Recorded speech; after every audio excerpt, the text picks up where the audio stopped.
Hi, and welcome to the 10-Minute Food Truck Training Podcast. My name is Bill Moore. I am a food truck business coach and author of Food Truck 101, Beginner to Winner. This podcast is all about helping you start and grow your food truck business. All this week, I'm going to be talking to Thayne Martin. He is a food truck business owner, and he has a very unique concept, but we're not talking about his concept today. We're going to be talking all this week about getting into franchising. Thayne has a background in selling franchises and becoming a part of a franchise system. So we're going to talk about that so you guys can understand it's not as easy as, oh, I've got a nice busy food truck, I'll turn it into a franchise and be the next McDonald's. Today we're talking about franchising in the FTC and financial statements. Imagine what's possible when learning doesn't get in the way of life. At Capella University, our game-changing FlexPath learning format lets you set your own deadlines so you can learn at a time and pace that works for you. It's an education you can tailor to your schedule. That means you don't have to put your life on hold to pursue your professional goals. Instead, enjoy learning your way and earn your degree without missing a beat. A different future is closer than you think with Capella University. Learn more at capella.edu. Good morning. Hey, good morning, Bill. How are you doing? Good. If you would, just go ahead and just kind of start from that point of what does the broker do from your point of view, and then if you want to get into how you'd approach somebody when they were interested, and definitely touch on how much it costs, because a lot of people think that it's not very costly to offer the opportunity for a franchise, and that's what I want people to understand. It ain't cheap. Oh my gosh, no. I mean, that's one of the mistakes that the company that I worked for did is, well, they made a couple of mistakes. One was they tried to franchise too early, right? So they had a good concept. It wasn't perfected as well as it should have been. And once they actually took it to market, it didn't perform as well as they thought it did. And so obviously that made sales of the franchise challenging because the guys that had brought the franchise weren't doing as well as everybody thought, and it was also, it was just too early. You know what I mean? It was just too early. So when you look at franchising a business, what people don't realize is, one, you're dealing with the FTC. Okay, so the Federal Trade Commission is who you're going to have to get your financial disclosure document completed, right? Sometimes it's called an offering circular. And essentially, if I wanted to franchise my food truck business, there's a couple of roadblocks I see most franchisors as a food truck struggling with. The first one is the financial statement, right? Because I know too many truckers that scrape cash off the top of it and they don't report a lot of it as income, which you and I both know is not smart.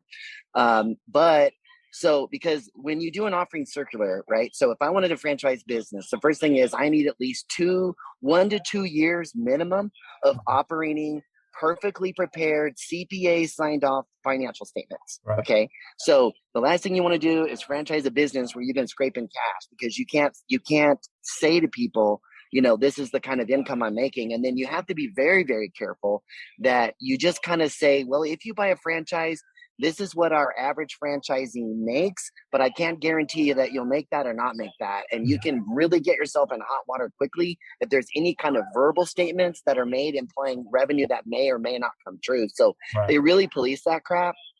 So basically, you'd have to start with, the first thing that you're going to need when you start franchising is you got to have a verifiable financial statement, and they call it an item 19. Right. Item 19 is where you have to disclose your finances. So that has to be prepared by a CPA firm, signed off on, and it's part of your offer. Right. So you're looking at, $5,000 to $10,000 to have that prepared in such a format that the government's going to sign off on it. So once you've got your financial statements and your item 19 ready, then it's time to start writing your FDD, which is your franchise disclosure document. Okay. That you're looking at roughly, like, it can be done for as little as, say, $20,000.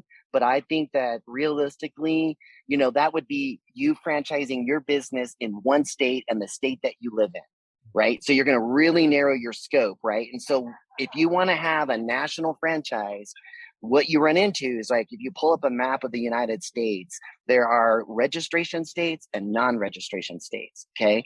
In the registration states, basically, so I've got to go to the FTC. I got to file the franchise, document with them. They're going to review it. And it's a very laborious, very expensive task, right? So then once you think you're good at the federal level, okay, then the states that do non-registration, that federally accepted document is good for those states. But if you go into, and of course it's the bigger states where everybody wants to be, the registration states, okay, now that offering circular that the feds checked off on, you got to go do that now with each of those states, right? And that process is very painful because each state thinks that they've got to flex their muscle and show you what it's like to come into California. So once you do the federal, then your biggest battles next is going to be all the big states. So California, registration. Second registration, Washington, second registration, Illinois, second registration, New York, second registration. Texas requires an initial registration, but you don't have to file financial statements quarterly like some of those other registered states require, right? So you get into the FTC side of thing, and that's where most people don't have the knowledge, and you got to have very, very skilled people. So you're going to want to hire a consultant. You're looking at probably 20 to 30,000 to hire a franchise consultant to help you walk you through it. You're going to have at least another, in my opinion, 50, maybe even 100,000 in legal, getting this thing ready for a national franchise audience, right? But then you also got to go in and create the operating documents that you saw as a franchisee, right? So I'm going to have to create an operations manual. And if somebody does that for you, 15 to 20,000 to write your ops manual, right? Then you're going to have a media kit and a social kit. And that's a whole nother thing that you got to have somebody prepare. Then you have to have a training manual that somebody has to write. How do I train, other franchisees, right? Then you also have to have a training manual for your employees of this franchise, right? And that's where you start adding up all these things that people don't think about that it's going to take money. And then as you go into every one of these states, they might charge you $750 just to file an application to be able to sell in that state. So take $750 and multiply that by at least 20, 25 states are going to require registration. So your fees start getting very expensive, right? Then when it comes to marketing your franchise, the way that most people do it is today they mostly use the business brokers. Okay. So you've seen advertisements. If you Google, I want to buy a franchise, a lot of what pops up are these brokers, right? So basically once you're offering circular and everything is approved and you've been legally given the green light to offer a franchise in that state, okay, then you can sell it, right? But like if you run, say, a national advertise, it used to be franchising was advertised heavily in the USA Today.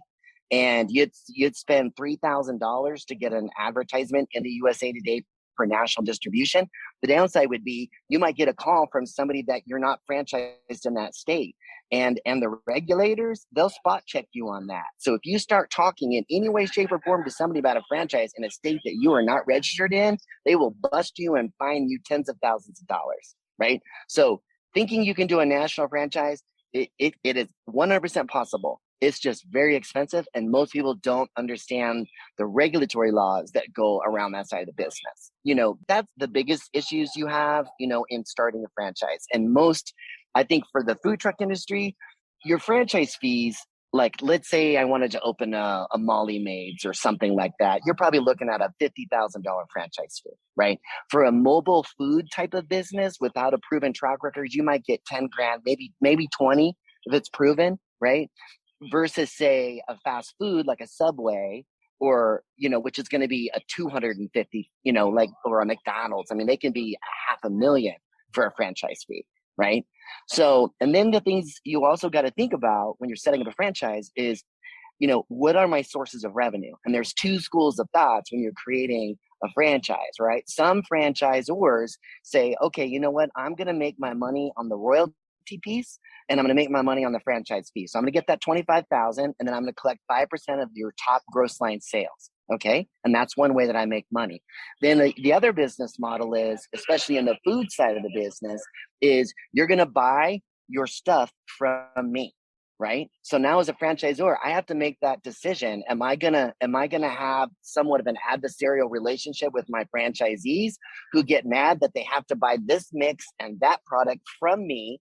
And maybe I private label it and I mark it up 25%, and that's where I make a little bit of my money, but I'm not charging you 5% on a franchise fee. I'm only charging you 3% royalty, right? So there's a little bit of a mix, right, that you have to kind of determine, and the type of business you're in will determine kind of how acceptable it is in the industry to mark up your wholesale price, right? So those are the other things that you have to start taking into consideration, right? So it is, I mean, if you hop online, they make it look easy, but I can tell you from personal experience, it is very challenging.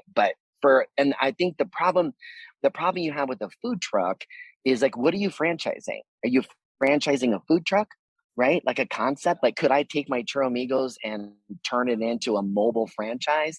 I think I could, but I don't think I would be successful as if I had it franchised after I had it in a stick-built site, right? Or some kind of more permanent location.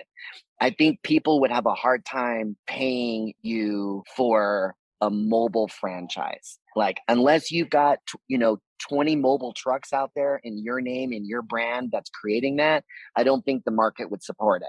So you really have to think, do I have something in my food truck business that is so unique that I could move it into a retail stick built and get the credibility, right? Because that's the thing that you lack, is credibility. And you get credibility by provable financial statements, making sure that, and then the other thing is, remember, when you're making an offering circular, you also got to have you got to be pretty fat yourself, right? So when they're looking at all this kind of things, they want to make sure that you've got the money to be a franchisor, right? So they're going to be looking at things like net worth and, do you have the $500,000 to start?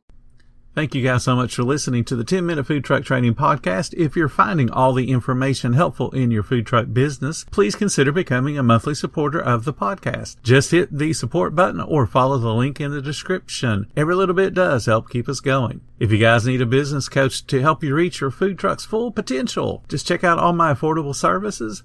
There's a link in the description for that as well. Again, thank you guys so much for listening. Come back again tomorrow because I've got plenty more to say when it comes to helping you and your food truck business.